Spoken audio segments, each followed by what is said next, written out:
In this session, we will study about Newton's third law of motion.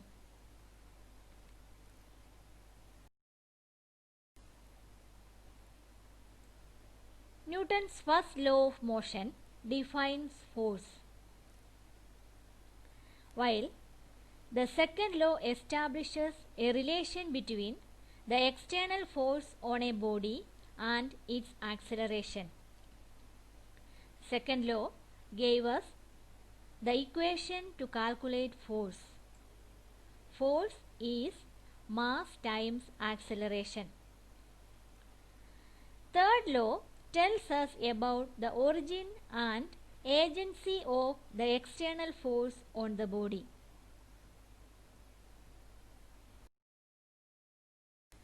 Consider a few situations or experiences in our life to understand the third law of motion.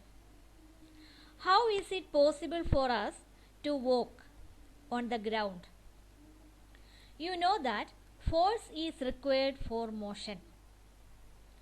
Who applies force which enables us to move forward? Is it the muscular force applied by our legs, or the force applied by the floor which help us to walk? To understand that, let's observe the movement of legs while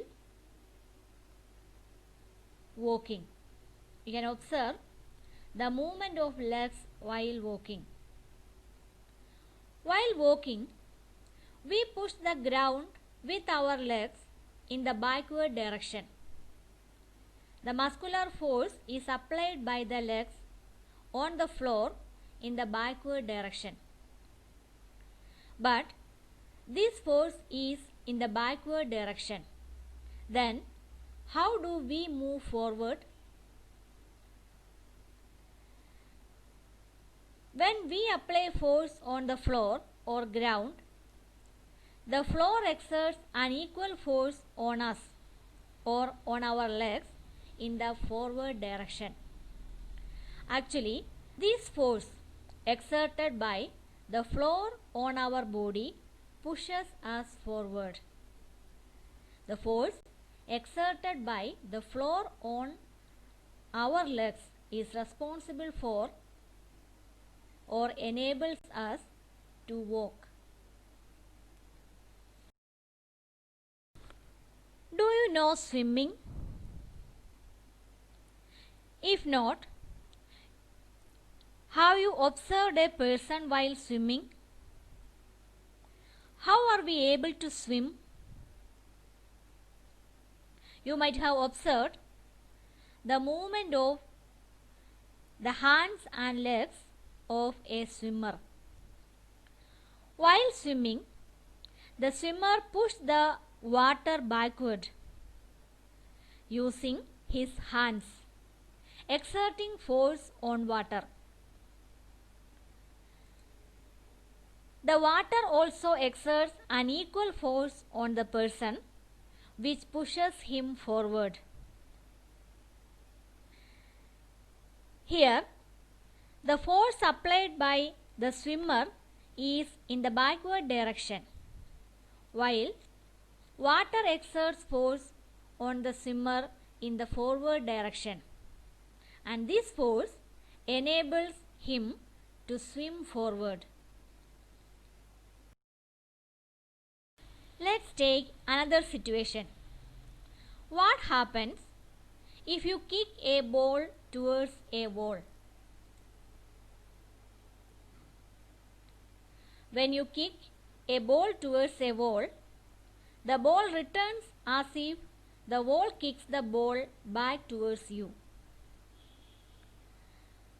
Why is it so? Does the wall exert force on the ball?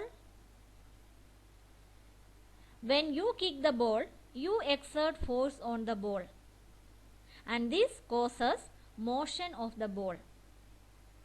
When the ball hits the wall, it exerts force on the wall. The wall also exerts force on the ball. in opposite direction.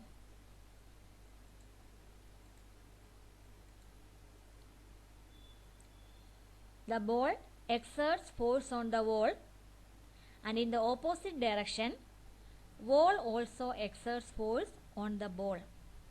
That is why the ball returns to you. In the above mentioned situations, it is observed that a pair of forces acts together when two objects interact. When two objects interact, a pair of forces acts together. In the first case, when our legs exert force on the floor exerts an equal and opposite force on the legs. In the second situation, when a person applies force on water exerts force on him, which enables him to swim. When a ball exerts a force on the wall exerts an equal force on the ball in the opposite direction. In all these, we found that when one object exerts a force on the second object exerts an equal and opposite force on the first one. This fact is Newton's third law of motion.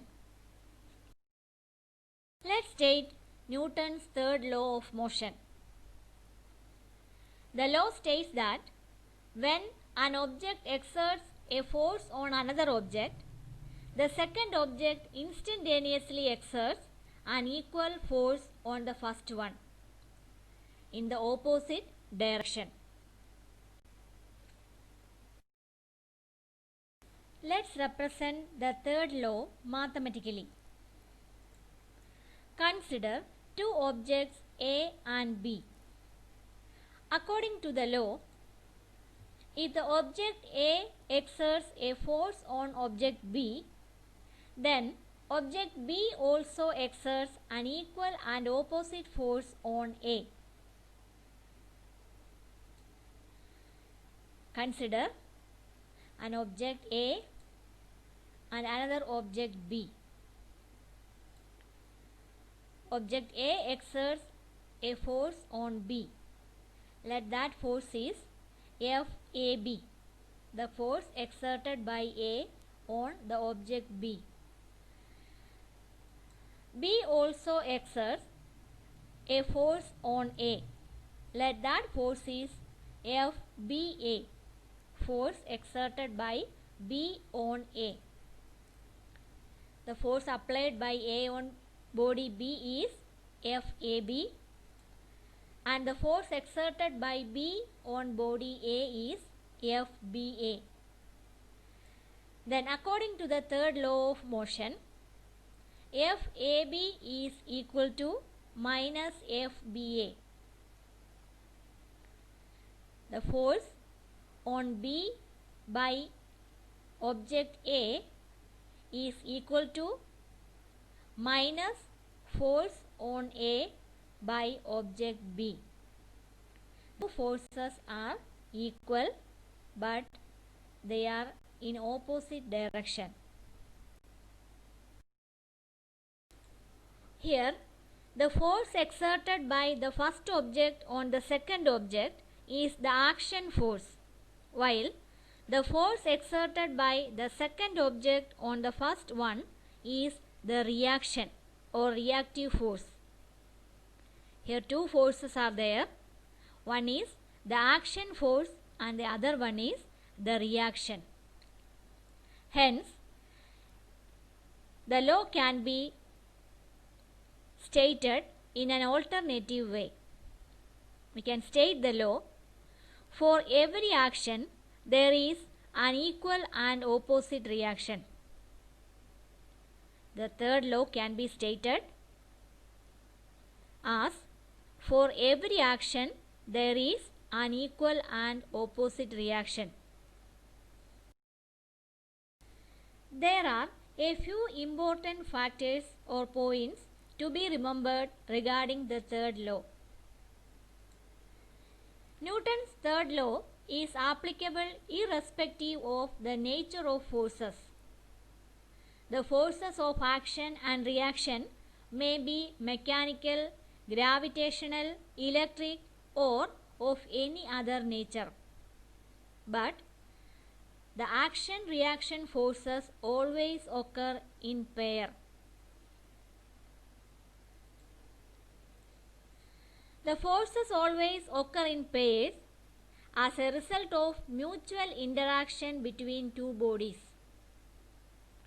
The action-reaction forces occur in pairs and it is as a result of mutual interaction between two bodies. The third point is action and reaction always act on two different objects simultaneously. The action and reaction forces are acting on two different objects. If they acted on the same body, the resultant force would be zero and there could never be accelerated motion.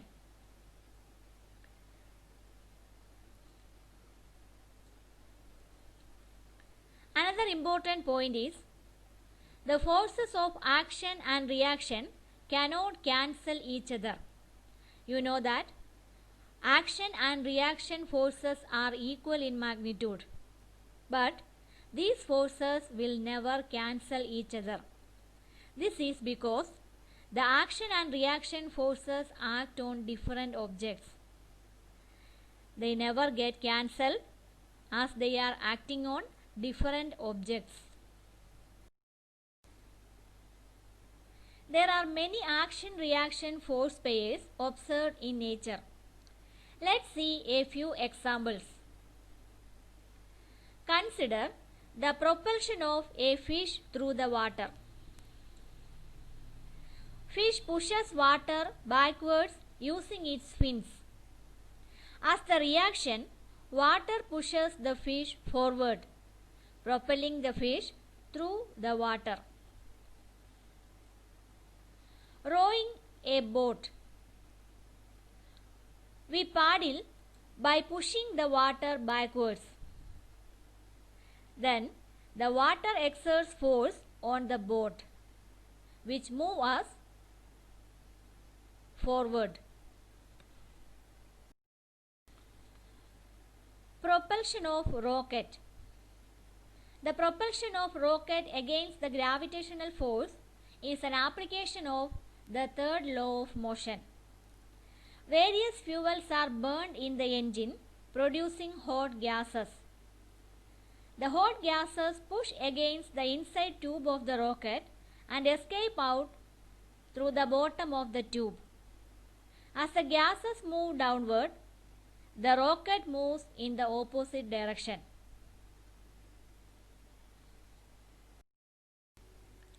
Another example is recoiling of the gun.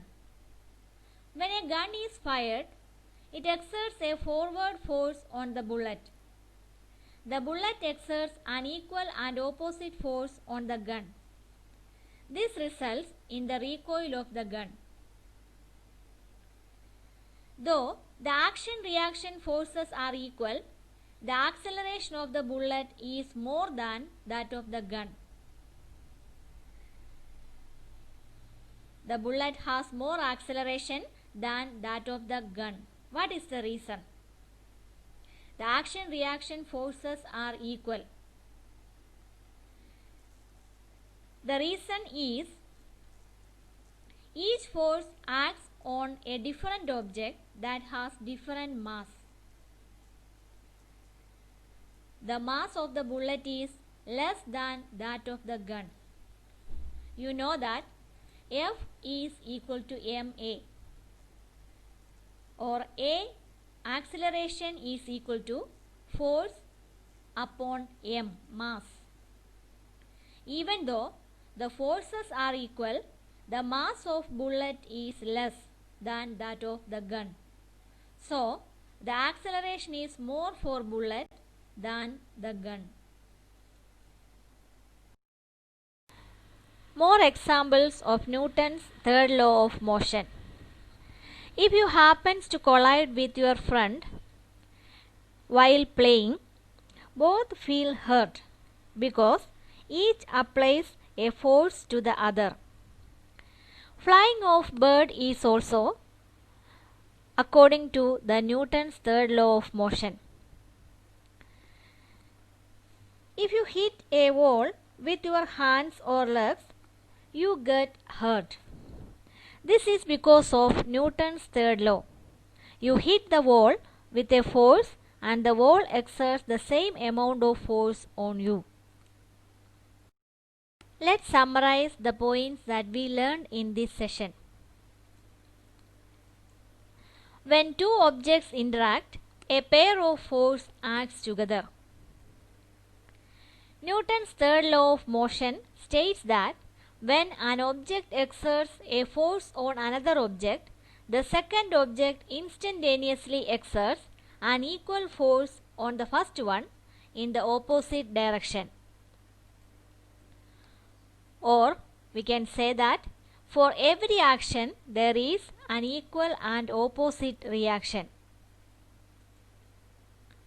Action and reaction always act on two different objects simultaneously. The forces of action and reaction cannot cancel each other because action and reaction forces act on different objects. There are many action-reaction force pairs observed in nature, like propulsion of fish in water, flying of birds, etc.